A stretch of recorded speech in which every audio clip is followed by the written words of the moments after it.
به نام خداوند بخشنده مهربان سلام عرض کنم خدمت شما عزیزان دلم. امیدوارم حالتون خوب باشه و از زندگی زیباتون هم لذت ببرید. با پرسنل نازنین مجموعه آموزشی روز این ویدئوی آموزشی جذاب رو میخوایم خدمت شما نازنینان تقدیم حضور بکنیم. تو این ویدئوی آموزشی یک در خصوص خوشبختی میخوایم صحبت بکنیم، دو در خصوص خودشناسی. میخوایم تست MBTI رو خیلی ساده، خیلی راحت آموزشش بدیم. خود شما هم میتونید با یک کاغذ خودکار نزدیکتون باشه بنویسید، در انتها تیپ شخصیتی خودتون رو متوجه بشید، بعد برید راجبش تحقیق بکنید، نکات مثبت و منفیش رو پیدا بکنید. یه نکته‌ای که قبل از شروع بحث تیپ شناسی MBTI به عنوان یکی از روش‌های علمی شخصیت شناسی در دنیا مطرح هستش وارد بشیم، در خصوص سوال این که انسان خوشبخت کیست میخوایم صحبت بکنیم. یه سری سوالها و یه سری کارها به صورت ادواری تو زندگی آدم بچه‌ها باید اتفاق بیفته.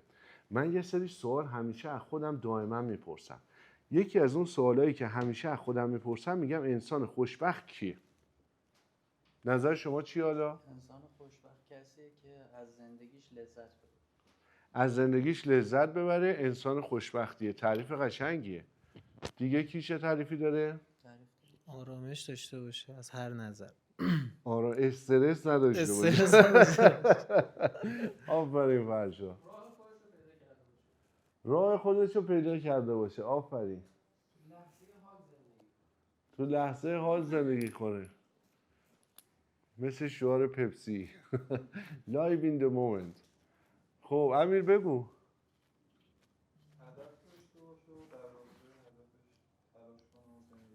شبانه روزانه کار کنه.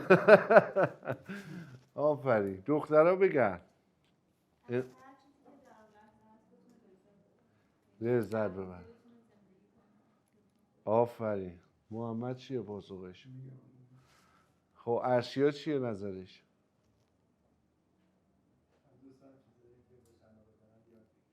آفرین. یادگیری یعنی خوشبختی. محمد رضا هدفمند باشه. دختر گلمون سلامت باشه، بتونه در راستای هدفش جلو. آفرین. این بچه به نظرم شادی داشته باشه، انگیزه داشته باشه، یه انرژی مثبتی تو زندگیش باشه. آفرین. دختر گلمون به نظرم اینه که فارغ از این تغییرهایی که وجود داره بتونه شاد باشه. آفرین. شاد باشه.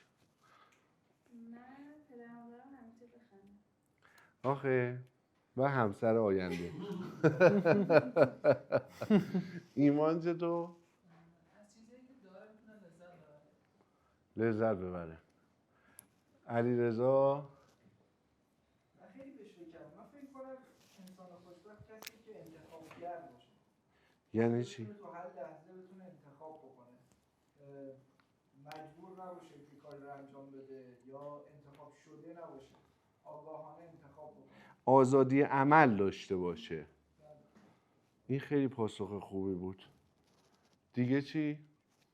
رامتین انسان خوشبخت به نظرم شخصیه که تو راستای خوبیا داره حرکت میکنه و زندگیش تو اون مبنا شده، چون اگه تو اون راستا باشه حال خودش هم حتما خوب. آفرین. تو خوبیا باشه.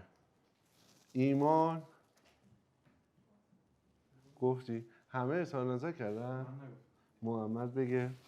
قابل اتکا باشه، یعنی یه کسی باشه که بتونه ستونی باشه واسه چند نفر آدم، بتونه یک سری چیزها رو برآورده بکنه. آها. فداکار باشه. خب حالا در راستای انسان خوشبخت میخوام یک کلید موفقیت تو زندگی بهتون بدم. من همیشه قریب به 15 سال میشه چند وقت یه بار که دقیقش اگه بخوای بدونی 2 ماه و 2 هفته و 2 ساعت و 2 ثانیه از خودم این سوالو میپرسم. قدیما یه رویکردی داشتم، یه تعریفی داشتم، الان تعریفم عوض شده. الان میگم انسان خوشبخت و موفق کسیه که از تمام چیزهایی که در اختیارش هست بتونه استفاده درست بکنه. فارغ از بحث مالکیت. انسان خوشبخت انسانیه که از هر آنچه که در اختیارش هست بهترین استفاده رو بکنه. ببین هم از کره زمین، هم از خانواده، هم از شرکتش، هم از همکاراش، هم از بازاری که داره چی میکنه، هم زندگی که داره، لباسش، متعلقات، همه چی، از خودش، از دیگران، از جامعه، از طبیعت، از همه چی بتونه بهترین استفاده رو بکنه. هم آدم موفقیه، هم آدم خوشبختیه. یعنی خوشبختی تو زندگی بستگی به این داره که شما چقدر میتونی استفاده بکنی از هر چیزی که در اختیارت تو این عالم هستی. و تو این عالم مادی نیست، ورای اینه. هر چیزی که هست، هر چی که هست شما اگه بتونی درست ازش استفاده کنی، از نظر من تا به این ثانیه شما آدم خوشبختی. یکی از نشونه‌های این که شما دارید پیشرفت میکنید و دارید هی موفق‌تر میشید، تعاریفتون هی پخته‌تر و پخته‌تر بشه.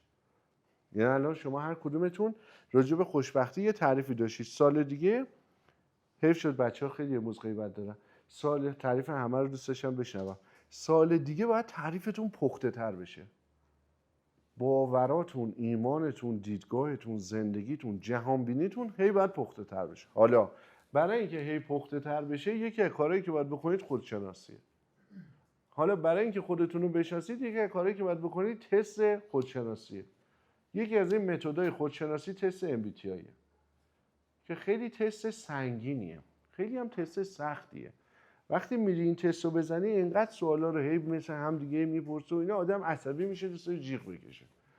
این کتاب یه کتابیه MBTI با محوریت آموزش سرمایه‌گذاران بازارهای مالیه. یعنی در واقع یه کتاب مالی رفتاریه. نشون میده مثلا سرمایه‌گذاران موفق چه شکلی، چه تیپ‌های شخصیتی دارن و چه نکاتی رو روش رعایت میکنن یا چه خصوصیات اخلاقی دارن. این تیپ شخصیتی میاد روی 4 تا چیز تمرکز میکنه، برای هر کدوم از اون روی 8 تا چیزه، در واقع 4 تا دیدگاه، 4 تا زاویه نگاهه که هر کدوم 2 تا مدل داره. هر کدومش رو یه حرف انگلیسی گذاشته. این حروف انگلیسی وقتی به هم دیگه چسبیده میشن، تیپ شخصیتی شما معلوم میشه. مثلا این الان باید بنویسید بچه‌ها، تو کنکور اومده. مثلا برای برونگراها کلمه ای رو انتخاب کرده، برای درونگراها کلمه آی رو انتخاب کرده. میگه هر کی برونگراست مثلا کلمه ای استفاده میشه، هر کی درونگراست کلمه آی استفاده میشه. خب این یکی از اون 4 دیدگاهی هستش که داره. یعنی میگه یا شما درونگرا هستی یا شما برونگرا هستی. حالا الان ما اینو میدونیم دیگه، یا خودمون اینو میتونیم تشخیص بدیم یا دوستمون میتونه تشخیص بده، برای دیگران هم میتونیم تشخیص بدیم. الان من درونگرام یا برونگرا؟ من کجا برونگرام؟ اینقدر خجالتیه اینقدر. خب برونگرا. الان محمد رضا چی میشه؟ درونگرا. ارشیا چی میشه؟ درونگرا. خیلی تشخیصش راحته دیگه. الان هر کدوم برای خودتون رو میدونید. الان خانم میترا چی میشه؟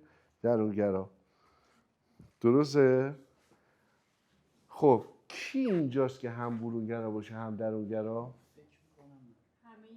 من میانه گرام بیشتر. جفتش هستی. آفرین. همه ما هم میتونیم درونگرا باشیم، هم میتونیم برونگرا باشیم. حالا این تیپ شخصیتی میخواد بیاد بگه که آقا تو یکی از اینا میتونی باشی دیگه تا تیپت معلوم بشه دیگه. ولی من به شما یه چیز میخوام بگم. الان تیپ شما معلوم میشه یه بحثه، این که سال دیگه تیپ شما چیه یه بحث دیگری است. ببین انسان یه موجودیه که اشرف مخلوقات دیگه، هی میتونه پیشرفت بکنه.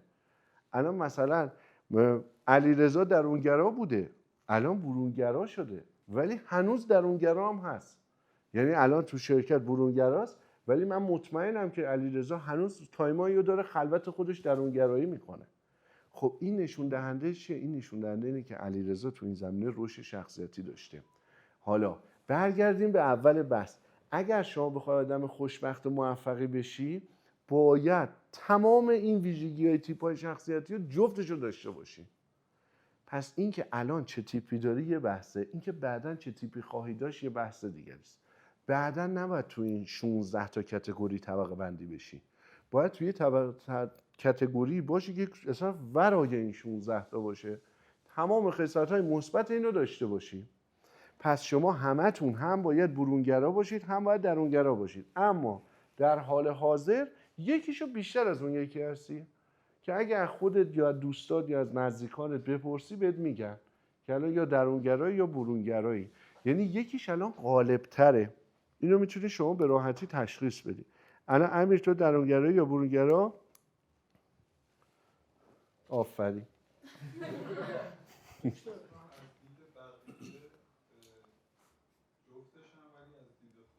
درونگرا. آفرین. دقیقا. نبود؟ نیاز نبود فکر کنی. چرا فکر کردی؟ من گاهی اوقات درونگرام، گاهی اوقات برونگرا، ولی درونگرایی بیشتر غالب‌تره. برای همه جوریه. حالا برای شما درونگرایی بیشتر، من دوست دارم برونگرایی بیشتر باشه. خیلی دوست هم بیام تو جامعه باشم با افراد ارتباطش. حالا تیپ‌های شخصیتی میگم آقا تیپ شخصیتی رو بزن، شغلت معلوم میشه، تحصیلت معلوم میشه، نمیدونم با کدوم تیپ شخصیتی بهتر هستی معلوم میشه، کیا اعصابتو خورد میکنن معلوم میشه. اینا برای یه پله برای رشده. نه اینکه شما مثلا میگی آقا من ENFP هستم و همین ENFP خواهم ماند. خب مگه تو 206 که تیپ 2 موندی؟ برو تیپ 3 بشو، تیپ 4 بشو، آپشن ایجاد کن، تیپ 5 بشو، تیپ 6 بشو. انسان باید آپگرید بشه، هی باید تیپش بیاد بالاتر، کلاسش بیاد بالاتر، با کلاس تر بشه. خب یا ای هستید یا آی. اگه برونگرا هستید ای رو انتخاب میکنید، اگه درونگرا هستید آی رو انتخاب میکنید. به همین راحتی. ولی گفته برونگراها دنبال وسعت هم بیشتر، ولی درونگراها دنبال عمق. برونگرا خیلی دوست داره تعداد افرادی که باش در ارتباطه رو بیشتر بکنه، درونگرا نه، دنبال اینی که با یه نفر یه رابطه عمیقی داشته باشه. و برونگراها بیشتر اهل عمل کردن هستن، اول عمل میکنن بعد فکر میکنن بعد عمل میکنن. ولی درونگراها اول فکر میکنن، هیچ کاری رو بدون عمل کردن انجام نمیدن، خیلی فکر میکنن و خیلی تجزیه و تحلیل میکنن. برونگراها کشش به سمت بیرون دارن، درونگراها کشش به سمت درون و دنیای خودشون دارن. دومین دیدگاهی که بچه‌ها داره نگاه میکنه میگه افراد یا حسی هستن یا شهودی هستن.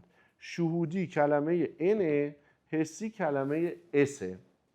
حالا یعنی چی حسی هستن یا شهودی هستن؟ اینایی که حسی هستن و میگه افراد واقع گرایی هستن، به هر آنچه که بتونن لمسش میکنن تا اعتقاد پیدا کنن. یعنی افراد حسی خیلی دنبال این هستن که حسی یا بیشتر دلیه، تصمیماشون دلیه ولی شهودی نه اون شهودیه. آفرین. دوست دارن تجربه بکنن، دوست دارن لمسش بکنن، دوست دارن اینو قشنگ متوجهش بشن. شهودی‌ها افرادی هستن که از جزئیات خسته میشن، دوست دارن درباره روش‌ها و نظریات جایی روی پردازی کنن. ولی حسی‌ها خیلی به سمت، علیرغم این کلمه‌ای که اینجا به کار برده، خیلی به سمت این میرن که خودشون باید ثابت بکنن اینو. ولی شهودی‌ها دید کلی‌تری نسبت به این موضوع دارن. گفته حسی‌ها خیلی عملی هستن، شهودی‌ها خیلی نظری هستن.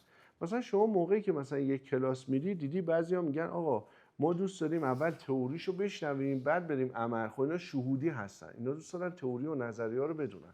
ولی خیلی‌ها میگن آقا ما حوصله کتاب و کلاس و اینا نداریم، بریم واردش بشیم ببینیم چه خبره. اون آدم حسیه. حسی‌ها دنبال حقایق هستن، میگه حقیقت چیه، واقعیت چیه.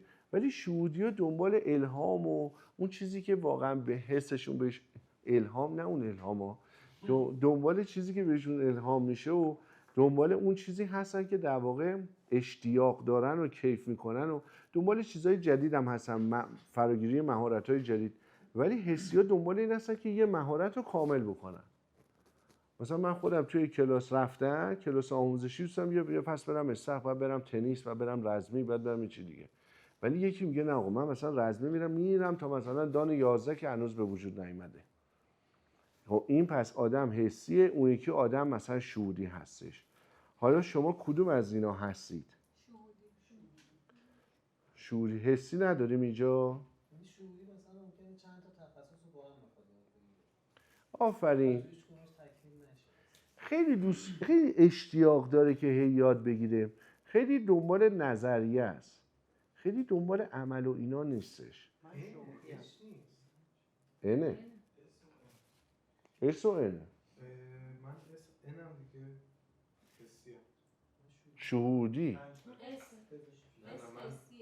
اس حسی اس شهودی اینه حسی اسه؟ آره تو رو اول فاز اینا رو جابجا نذارید یه تیپ اشتباهی در میاد بعدم میاد اشتباه کار میکنید رو خودتون یه چیز دیگه در میاد حسی اس شهودی اینه الان به نظر شما بنده کدومش هستم؟ آفرین بچه‌ها من چقدر شخصیتم تابلوه خب الان من تا اینجا ای ان شدم شما چی هستی؟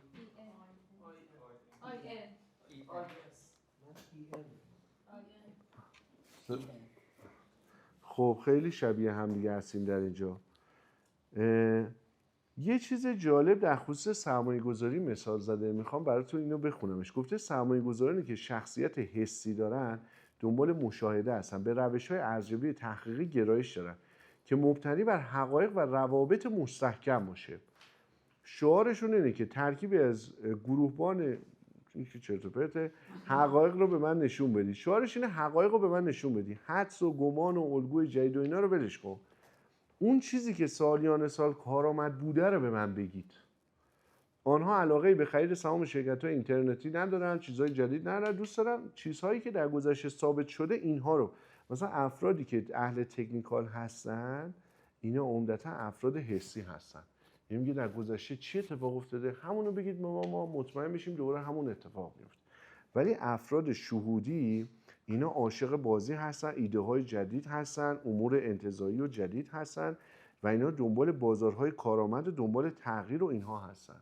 یعنی اینها خیلی دنبال این هستن که الان چی شده این تغییرها به چه صورت شده پس افراد حسی خیلی اهل تغییر تحول نیستن ولی افراد شهودی از تغییر تحول و اینا هی خوششون میاد بعد حسی‌ها خیلی ریزبین میشن خیلی دقیقن ولی شهودیان از جزئیات خوششون نمیاد خیلی کلی به مسائل دقت میکنن برای همین هم هستش که هی دوست دارن که هی برن این پله اون پله هی دوست ندارن عمیق بشن و ریز بشن خب این دوتا حرف رو متوجه شدی چی بود؟ بله دکتر من الان تو بخش سرمایه گذاری حسیه آره ببین اصلا همه همین طوری هست سعید یعنی همه هم حسی هستن هم شهودی هستن چون خدا رو شکر همه انسانیم طبیعی همه اینا رو داریم ولی روی یکیش گرایش بیشتری داریم ناخودآگاه دیگه الان من خودم مثلا بیشتر شهودی هستم چون من خیلی حوصله این که هی تجربه بکنم هی برم ببینم چی شد چی نشد یا وارد جزئیات بشم دقیق بشم و ریز بشم ندارم یه خطکش دقیقش همینه که آقا دوست داری مسائل کلی بررسی بکنی و خیلی عمیق نشی یا نه حسی هستی دوست داری که عمیق بشی ریز بشی لمسش بکنی واقعی به دستت بیاد یا نه این یه خطکش خیلی مهمشه طبقه بندی بعدیش هم خیلی ساده است میگه تفکری یا احساسیه دقت بفرمایید لطفاً تفکری تی هستش احساسی افه حالا یعنی چی که تفکری یا احساسی یعنی این کتاب بعد اومده بچه‌ها خیلی جالب مثال افراد خیلی مختلف رو آورده هم از فیلسوفا آورده هم از سرمایه‌گذارا آورده افراد خیلی موفق و اینها آورده میگه اونایی که تفکری هستند اونهایی که تفکری هستند که حرف انگلیسیش تی هستش توانایی آنها در واقع گرایی سبب میشه بتوانند دیدگاه روشنی داشته باشن و احساسات رو از تصمیمات خودشون بزدایند یعنی تفکری ها خیلی عقلی تصمیم میگیرن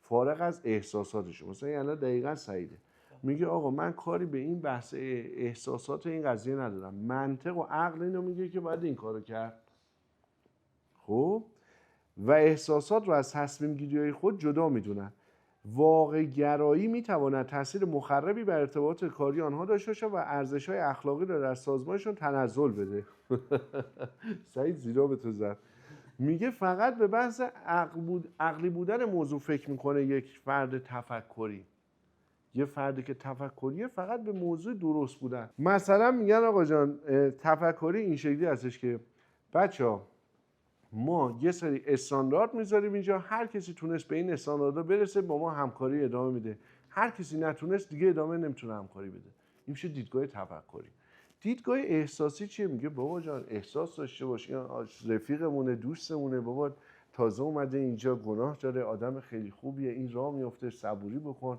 مرام داشته باش، معرفت داشته باش، فدای سرت بگذر اینو، چشم‌پوشی کن. این احساسات رو دخیل میده تو تصمیم گیریش. ولی تفکری نه، میگه منطقش اینه که ما این کارو بکنیم. مثلا من الان میخوام ماشینمو بفروشم، میگم من با این ماشین خیلی خاطره دارم، ولش کن نفروشمش. ولی اون کسی که تفکریه میگه نه بابا این ماشین به خرج افتاده، عقب افتاده نسبت خیلی از ماشینا، باید بفروشیمش.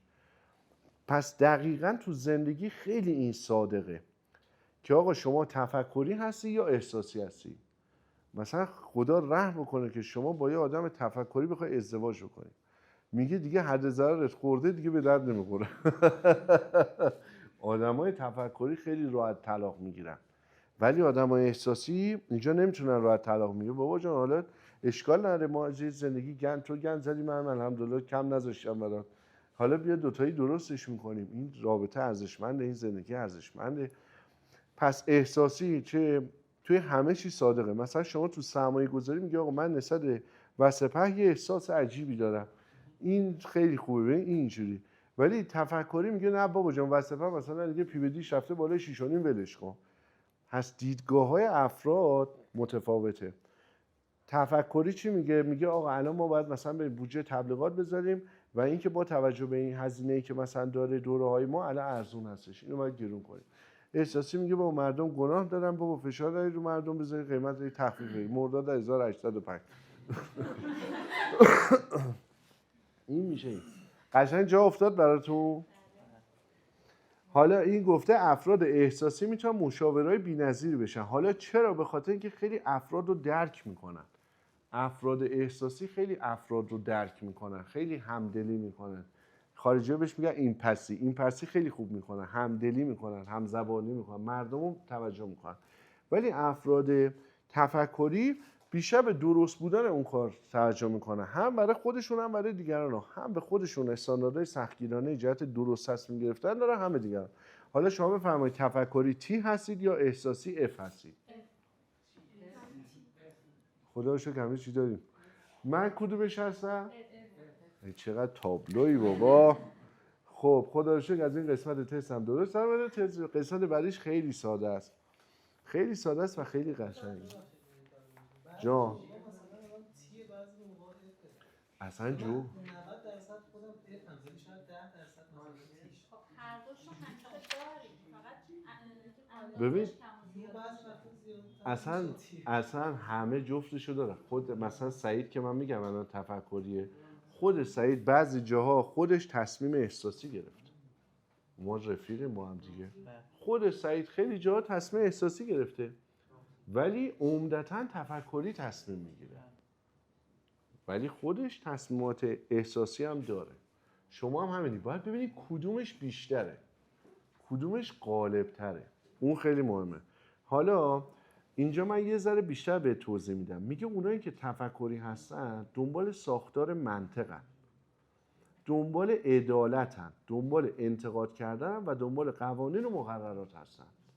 ولی اونایی که احساسی هستن اونا دنبال ساختار ارزش‌ها هستن، ارزش‌های انسانی. دنبال شفقت کردنن، تحسین کردنن و سازگاری کردن. افراد این شکلی هستن. حالا شما ببینید بیشتر کدومش هستید. من مثلا خودم وقتی یه نفر میخواد یه مشورت بگیره میاد پیش من تفکری میتونم باشم، ولی همون تصمیم خودم برای خودم میخوام بگیرم احساسی میگیرم. مثلا محمد به من میگه من یه سازمان دارم، مثلا این شکلی شو، میگم این کارو کن، اون کارو کن، اون کارو کن. و خود محمد تو خود سازمان ما میبینه من برعکس همونا که بهش گفتم همینجا انجام میدم. اینجا احساسی باید تصمیم بگیرم چون خودم اینو دوست دارم. ولی تو نقشه یه مشاور باید توانایی اینو داشته باشم، هم تفکری ببینم هم احساسی. خدمت شما عرض کردم، باز تکرار میکنم، این تو کنکور 4 بار پشت سرم اومده. شما جفتشو باید داشته باشید. یعنی هم توانایی تفکر و تحلیل تفکری، هم احساسی، هم منطقی و قانونی ببینی، هم احساسی و معرفت و انسانیت ببینی، ارزش‌های انسانی ببینی. بعد بیای اونی که واقعا دوست داری رو انتخاب بکنی. خب تی تفکری شد، احساسی هم اف. آخریش که خیلی ساده است بچه‌ها، میگه افراد یا قضاوتی هستند، قضاوتی ها رو میگه جی، یا ادراکی هستند که پی هستش.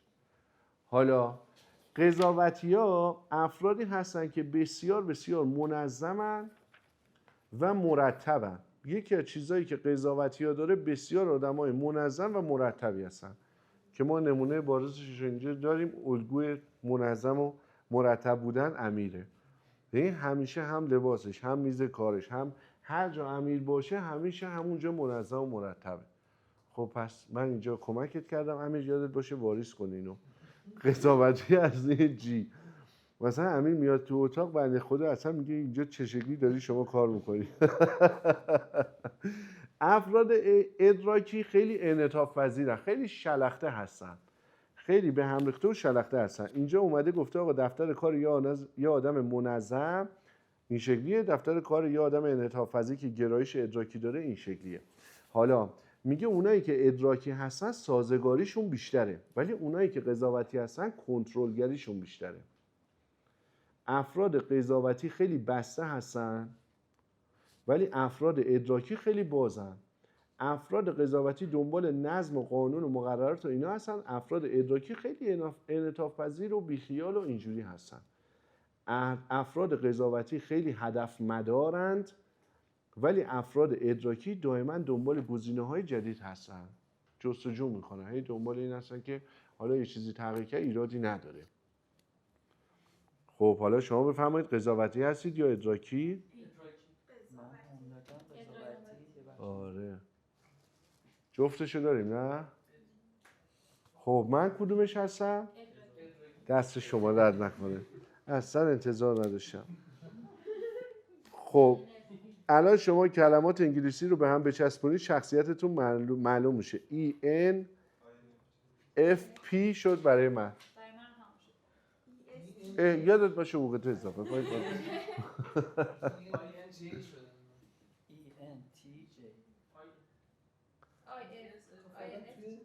الان ENFP دیگه کی شد؟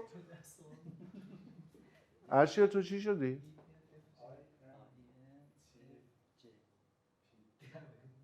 آره درست گفت ارشیا.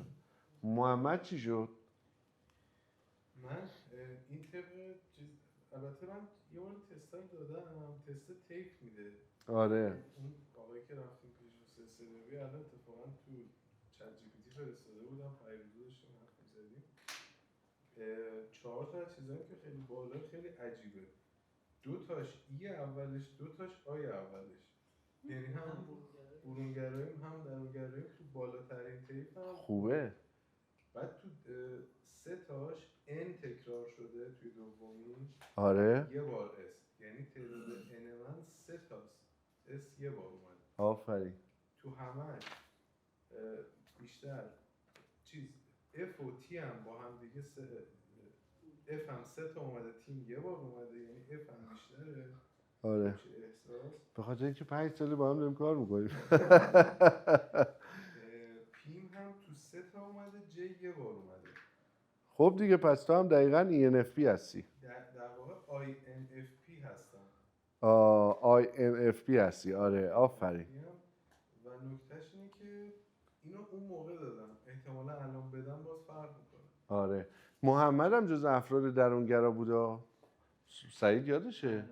محمد خیلی درونگرا بود. محمد هم خیلی تغییر کرد. بعضی وقتا درونگرایی زیاد میشه. آره دیگه. من قشنگ حس میکنم مثلا باش بردارم میگردم مثلا قشنگ میفهمم که الان دیگه میخواد تنها باشه. آره باشه مثلا مواظب خودت باش. اینجوری میشه. آره دیگه. نه قدیم اصلا خیلی درونگرا بود، الان خیلی برونگرا شده.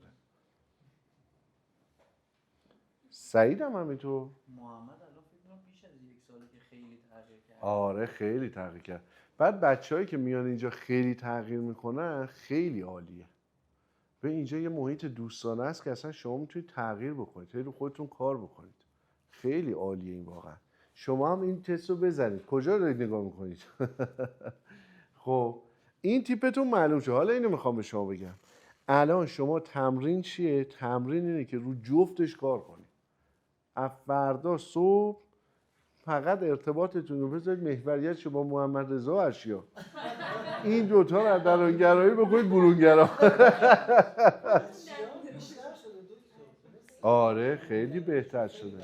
خیلی بهتر شده. حالا اونایی هم که خیلی برونگران وقتی میرن خونه اونا هم هی درونگراتر بشه، یا وقتی تو شرکت خیلی دیگه برونگرایی میکنن یه کچلی چیزی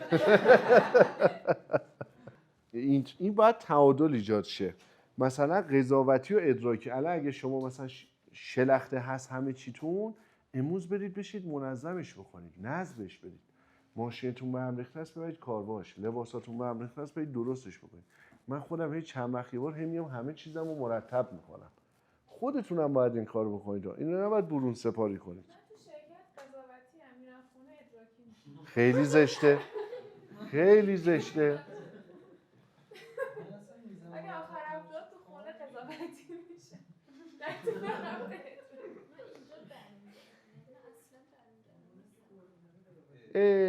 راحت نیست. هنوز راحت نیستی بابا؟ چه جالب.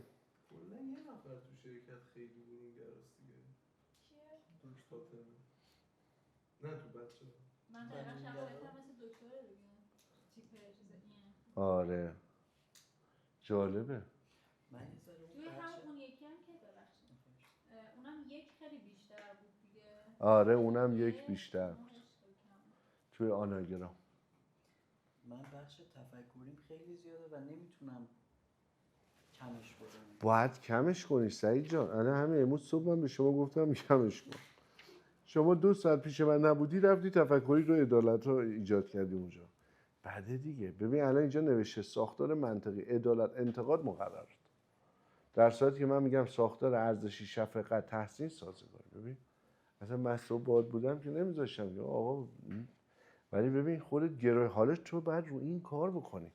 یعنی تو مثلا وقتی که به ذهنت میاد که این رفتار رو داشته باشی تو دقیقاً باید برعکس این باشی که بتونی اون مراتب رو هی طی بکنی.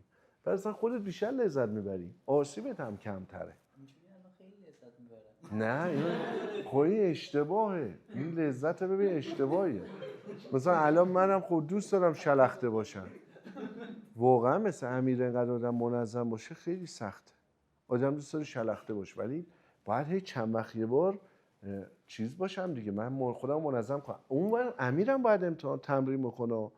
یعنی امیرم دیگه نباید اینقدر دیگه منظم باشه. باید چند وقت یه بار این مثلا الان سبا میگه من این شکلی هستم این وسطشم، این خیلی بهتره. این خیلی منطقی تره. شما باید جفتش بتونی باشی. هم دنبال این باشی که قوانین و مقررات رو رعایت کنی، هم انسانیت رو رعایت بکنی. شما وقتی که تیپ شخصیتتون بشه EINSFTPG این تیپ عالیه. والا این تیپ عالیه. یعنی شما توانایی این جفتش رو داشته باشی و واقعا یه نفر بخواد راجع به اظهار نظر بکنه سخت بتونه بگه. الان این نشون میده من پسرفت کردم که اینقدر شما راحت تونستید و من از فردا رویه متفاوتی رو از فردا ISTJ من را قایدید. مثلا آدم فکر کنم تو فضایی که راحت تره اون شخصیتی نشون میده که بهش قالبه. آفرین. آره شاید من برم توی جمع جدید آفرین. درونگرا بشی. خیلی منطقی تر فکر کنم. آفرین. آفرین.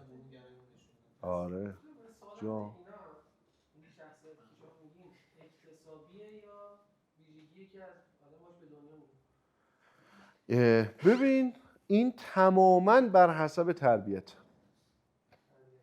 اصلا تماماً تربیتیه. ولی ژنتیک اکتسابیه. اکتسابی نیست. چیه؟ انتصابیه. ژنتیک رو نمیتونی کاری کنی. ببین ژنتیک رو شما هیچ کاری نمیتونی بکنی. الان ژنتیک این دختر گل ما خیلی صبوره. ببینید ژنتیک من و شما اصلا صبر توش تعریف نشد. ما میتونیم تمرین بکنیم صبور باشیم ولی ما هیچ موقع نمیتونیم که ژنتیک یعنی به ذات صبور باشیم. این چی میخوام بهتون میگم؟ ژنتیک رو شما نمیتونی کاری بکنی ولی ویژگی های شخصیتی رو میتونی کار بکنی. الان ایشون میگه من درونگرام، خب ما تمرین میکنیم برونگرا میشه. ما هم برونگرایی ما هم تمرین میکنیم درونگرا میشه. فردا هیچ حرفی با هیچ کدومتون سکوت مطلق. صدای پشه رو میشنوی. فقط محمد رضا جلوی صحبت داره. ورژیا. میدونی چی میخوام بهت بگم؟ اینا رو میتونی کار بکنی. ولی خب مثلا اینجا الان مثلا صبور بودن دیگه ژنتیکه، یا خودخواه بودن خیلی وقتا ژنتیکیه، مثلا ملاحظه‌گر نبودن خیلی وقتا ژنتیکیه. یعنی شما میتونی مثلا رو خودت تمرین بکنی به فکر دیگرانم باشی، یا میتونی مثلا رو خودت تمرین بکنی خودخواه باشی، یه ذره برای خودت ارزش قائل باشی، ولی ژنتیک تو نمیتونی تغییر بدی که. الان ما مثلا سمت گرایش پدریم عمره خیلی طولانی تره، به خاطر اینکه ژنتیکی صبورن، ژنتیکی خیلی خودشون اولویتشون هستش، میدونی؟ آفرین. ولی مثلا گرایش سمت مادرم اینا معمولا 40 سال عمر کوتاه‌تره. چرا؟ چون ژنتیکی اصلا صبور نیستن، عجولن. ژنتیکو هیچ کارش نمیتونی بکنی. ببین یه قرص خوب هست. گرونه و محدوده. هیچ کارش آره دیگه. ببین باید تعادل رو ایجاد بکنی. شما هم میتونید تعادل رو ایجاد کنی. مثلا منی که محوریت زندگیم رو خودم هستم میتونم تعادل ایجاد کنم، به دیگران میشه توجه کنم، ولی ژنتیک رو کاری نمیتونی بکنی. یعنی اگه جفتمون رو ول بکنم به امان خدا، من دوباره به خودم فکر میکنم، شما هم به دیگران فکر میکنی. ولی تمرین میتونی بکنی اینو. یعنی نمیتونی بگی که آقا مثلا این اکتسابیه، ما هم این شکلی بزرگ شدیم، تربیتمون هم این ریختی بوده، دیگه ولش کن. نه دیگه اینجوری نیست. شما میتونی رو خودت کار بکنی. حالا 60 سالت هم باشه میتونی این کارو بکنی. یعنی شما 60 سال زندگی کردی، حالا میخوای تغییر بکنی، میتونی این کارو بکنی. و به شما بگم یکی از بدترین کارهایی که شما با خودتون میتونید بکنید اینه که نخواید تغییر بکنید. یکی از بدترین کارها همینه. یعنی مثلا طرف 60 سال زندگی کرده، درونگرا بوده، هنوزم درونگراست. 60 سال زندگی کرده، مثلا تفکری بوده، دائم گفته قانون اینه، درست اینه، ارزش انسانی رو این مثلا واقعا اشتباهه. 60 سال چرخته بوده، 60 سال منظم بوده، 60 سال حسی بوده، 60 سال شعوری بوده. این اصلا خیلی بده. چرا؟ چون شما میخوای رشد بکنی دیگه. ببین شما بچه‌ها وقتی میتونید برگردیم به اول بحث رو جمعش بکنیم. دقیقاً ساعت 1 دقیقه دیگه جمع میشه. ببینید شما وقتی میتونید از همه چی خوب استفاده بکنید که ویژگی‌های همه چی رو در درونتون داشته باشید. کل عالم هستی رو خدا خلق کرده و خدا تمام خصلت‌های خوب رو تو تک تک موجوداتش ایجاد کرده. وقتی شما بتونی تک تک خصلت‌های خوب رو در خودت ایجاد بکنی، میتونی همه چیزی که خدا برات درست کرده رو ببینی. اون موقع میتونی خوب استفاده کنی. مثال میزنیم، ما الان میخوایم یه محیط دوستانه داشته باشیم، با هم یه همکاری خوب داشته باشیم. خب چه موقع ما میتونیم این کارو بکنیم؟ وقتی همدیگر رو دوست داشته باشیم. چه موقع ما میتونیم همدیگر رو دوست داشته باشیم؟ وقتی که همدیگر رو بشناسیم، به هم احترام بذاریم، به همدیگه کمک بکنیم، رشد بکنیم و موفقیت رو در زندگی تک تکمون و در کار دست جمعیمون ایجاد بکنیم. وقتی که من رشد شخصیتی نکرده باشم، اصلا تو ذهن من، دنیای من تعریف شده که آقا جان زندگی به سبک تفکری درسته. و یکی میاد اینجا میگه آقا جان مثلا ارزش‌های انسانی، میگه بابا این دیوانه است، بابا اینو پرتش کنید بیرون. ببین نمیتونیم ما از یک آدمی که به ارزش‌های انسانی داره ارزش قائل میشه اصلا حفظش بکنیم و نگهش داریم. چرا؟ چون دنیای ما اصلا این شکلی تعریف نشده. درنچه باش چیکار میکنیم؟ باش به مشکل میخوریم. باش به مشکل بخوریم چی میشه؟ نمیتونیم از اون آدم استفاده کنیم. و شما دیدید افراد اینجا بودن که نتونستن من استفاده کنم. من که فرق نکردم که. من از 3 سال پیش تا حالا که نرفتم دکترا بگیرم که. من دکترا داشتم. ویژگی شخصیتیم هم همین بود. چرا یه آدم نتونست من خوب استفاده بکنه؟ تقصیر خودش بود. پس ببین اگر شما پذیرش همه مدل رفتار رو داشته باشی، میتونی از انسان‌ها خوب استفاده بکنی. شما وقتی رو خودت کار کرده باشی میتونی از همسرت خوب استفاده بکنی، رابطه خوب داشته باشی، دوستی خوب داشته باشی، همسر واقعا داشته باشی، یه سر دیگه داشته باشی. یعنی یک انسان با 2 تا سر. چه موجود وحشتناکی.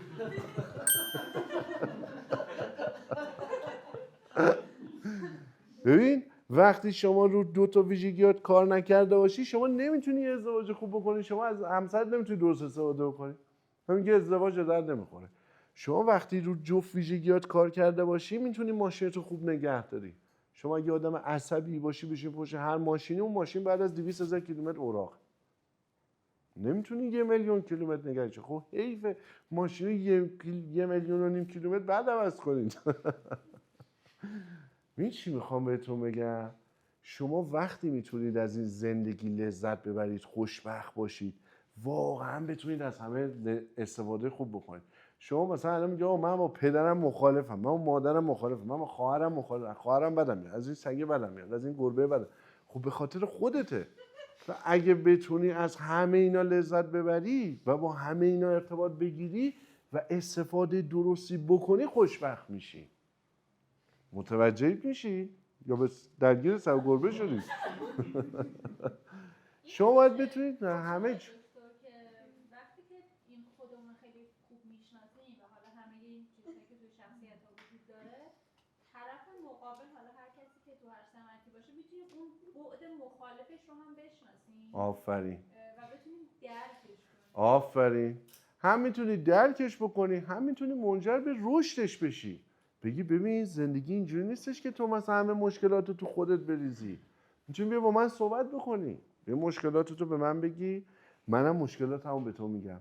ببین من دارم مشکلاتمو به تو میگم، چه سبکترم، چه حالم بهتره. یه چیزی من خب بخوام مثلا ریز بشم توی چیزی، همون بحث در کلی بینی و ریز بینی، بخوام ریز بشم دیگه اصلا خیلی ریز میشم. خب آره. اما عذاب میکشم وقتی ریز میشم.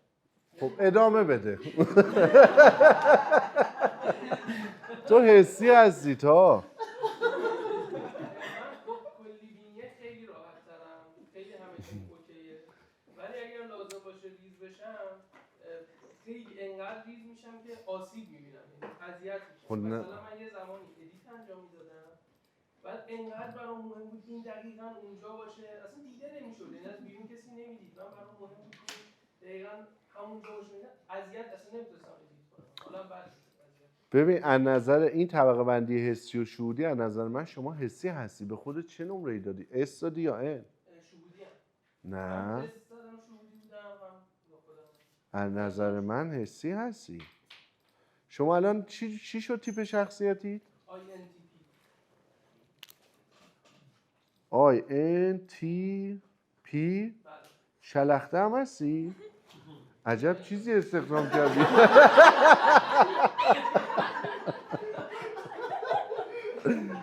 تفکری هم هستی؟ بابا اشتباه میکنی. یعنی عرض با ایشون بعد قدم کاری بابا تو ارزش‌های انسانی و اخلاق مداری بیشتر برات مهمه که. قوانین هم خیلی صفر کرده. من سعی کردم به تعادل برسم. الان تعادل شده دینه؟ خب ببین از نظر من توی سری چیزا رو از نظر من اونوری هستی. حالا من نمیدونم شاید تو ارتباط با من اون چیزا رو دیدم. مثلا از نظر من شما آدم سختگیری نیستی، شما آدمی هستی که ارزش‌های انسانی برات مهمتره. حالا خودت میگی سختگیر هستی و قوانین رو رعایت میکنی، خطکش هر ویژگی شخصیتیه. هر کدومتون باید آسیب باشه. ببین الان مثلا محمد رضا خیلی وقتا میتونسته با مشارکت و برونگراتر بودن، خب هم برای خودش بهتر باشه هم برای سازمان. ببین اگه اونجایی که مثلا بیاد برونگرا باشه به خودش آسیب نمیزنه، به سازمان هم دیگه آسیب وارد نمیشه. یعنی میتونه یه نقش اونجا باید برونگرا باشه، خطکشش باید این باشه. من خودم وقتی میبینم خیلی دیگه برونگرایم داره آسیب میزنه، باید بیام درونگرا بشم. شما وقتی که میبینی خیلی دیگه ریز شدن آسیب بهت میزنه، باید دیگه از اون ریز شدنه بکاهی. من خودم هم خیلی کلی بینیم بهم آسیب میزنه. اصلا آخرین ویدئویی که گرفتیم راجع به فیضا مثل که گفتم سهمش 5 میلیارد و 600. مثلا میگه آقا 5 میلیارد 400 گفتن حالا 200 میلیون که چیزی به زور. ببین این بعد دیگه اینقدر دیگه کلیگره که اصلا من نمیدونم اون عدد 4 یا 6 یا 2 اصلا مهم هم نیست واقعا هم مهم نیست. شما تو ماشین حساب بزن 54 یا 52 یا 56 هیچ فرقی نمیکنه خیلی، چون عددش درشته. ولی خب بعد اینم پس من باید یه مقدار چیکار کنم؟ ریزتر رو خودم کار کنم. بنابراین خطکش این باید آسیب باشه. افراط تو هر کدومش واقعا آسیب میزنه. الان ارشیا اگر نتونه رو بحث درونگرایش کار بکنه ازدواجش به مشکل میکنه. بعد شوخی نداره که شما الان مثلا تفکری بودم مثلا سعید میگه من دوست دارم، خب دوست داری که تو ازدواج یه جا میرسه دیگه نمیتونی این کارو بکنی، میگه هرچی خانم جان میگه. خب هرچی خانم جان میگه اون موقع تو زندگی شما تعریف نشه خوش آسیب میده. ببین بدبختیش اینه، یعنی مشکلش اینه آقا شما اگه اینا رو درست نکنی یه مرحله دیگه زندگیت به مشکل میخوری. مثلا میگه آقا من محل کارم خیلی راحت، هر کی هر کاری دلش میخواد داره میکنه، هیچ استرس و استرابی هم نداریم. خب خدا رو شکر. اما ازدواجت که اینطوری نیستش که، جامعه که دیگه اینجوری نیستش که، محل کارت اینطوریه، تو مراحل بعدی زندگیت قطعا به مشکل میخوری. مثلا شما شلخته هستی، خب شلخته هستی با رفیقت یا با یه جمعی میخوای بری مسافرت، اصلا به مشکل میخوری. میدونیم درنچه شما نمیتونی تعامل داشته باشی، یعنی شما هر کدوم از اینا رو رعایت نکنی انتهاش چی میشی؟ انتهاش بدترین حالتش چیه؟ یه احساس آدم افسردگیه دیگه. شما افسرده میشی چه کار میکنی؟ آفرین، ارتباطتو با همه چی قطع میکنی دیگه، هم با خودت هم با همه چی. خب یعنی اگر تعریف من قبول داری که من میگم خوشبختی یعنی استفاده بین کردن از همه چیز، یعنی شما بدبخت‌ترین آدم کره زمین، چون شما هیچ استفاده نمی‌کنید دیگه. پس برای اینکه افسرده نباشی باید چیکار بکنی؟ باید بتونی از تمام این خصلت‌های خوب استفاده بکنی تا بتونی با مردم در ارتباط باشی، با ماشین در ارتباط بگیری، با وسیله نقلیه ارتباط بگیری، با جامعه در ارتباط بگیری، با طبیعت ارتباط بگیری، از این هوای خوب استفاده بکنی. میدونی چی میخوام بهتون بگم؟ یعنی اون موقع است که شما واقعا موفق میشید و هم ازدواجتون خوبه، هم محل کارتون خوبه، هم همه چیتون خوبه. خب با توجه به اینکه تمام توضیحات رو در این باب خدمت شما عرض کردم، از این بیشتر نمیخوام مزاحمتون باشم. برای ما کامنت بفرمایید که چه تیپ شخصیتی هستید. تیپ شخصیتی بنده به تشخیص بچه‌ها که درستم بود ENFP بود. هم من هم تک تک شما نازنینان باید رو تمام ویژگی‌های مثبتمون کار بکنیم تا تیپ شخصیتی اون بشه EINSFTPG. تیپتون رو برای من کامنت بکنید. ان شاءالله همیشه خوش تیپ باشید، با کلاس باشید، تیپتون در حال پیشرفت باشه. عزیز دلمی تا ویدیوی بعدی، خدا نگهدار.